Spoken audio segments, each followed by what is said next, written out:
bird, look. What's a dot? The reason we got into fostering was because we had a speaker, Lynn, to come to our church and speak about foster parenting and what need we had in Sebastian County, where we lived at the time. And so I told Mike, I said, Mike, we ought to do that on weekends because we're fixing to retire, and it could be respite and just on weekends, because she had touched on, they had foster parents that just fostered for emergencies. She said, we have a little boy, and she said he's 5 years old, and he's probably going to be with somebody for a little while, and I have to ask if you and Mike would be interested. And he said, I'll do it.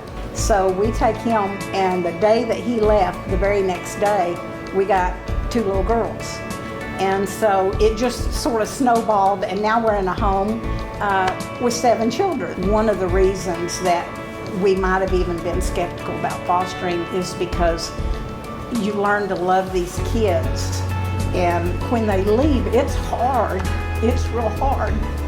And getting more kids the next day is the best thing you can do, because it helps you to, you don't have time to really grieve, and you want these kids to go home. There's nothing we want better than reunification. This is part of our first large sibling group, and as you see, he got a rod and reel for his birthday.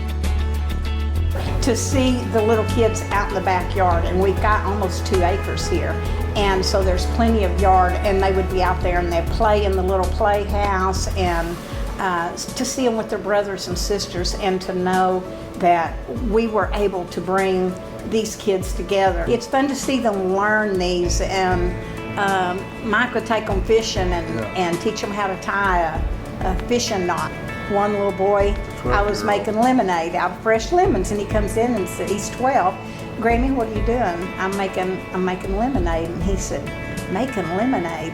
How do you make lemonade? And I said, you squeeze lemons, and then you add sugar and water and make lemonade. So I explained to him about, you get dealt a raw deal. Here you are, you're in foster care, you didn't do anything wrong to get here, but here you are. And I said, that's like when life deals you lemons.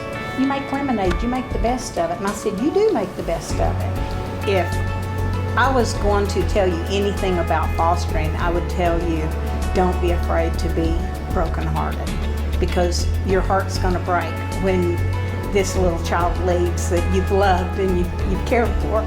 Don't be afraid of that, because if you don't miss that child when they're gone, maybe you shouldn't be fostering. Any little child that we can be here for, and they can look back at us with fond memories. If it's just one. If it's just one, it's been worthwhile.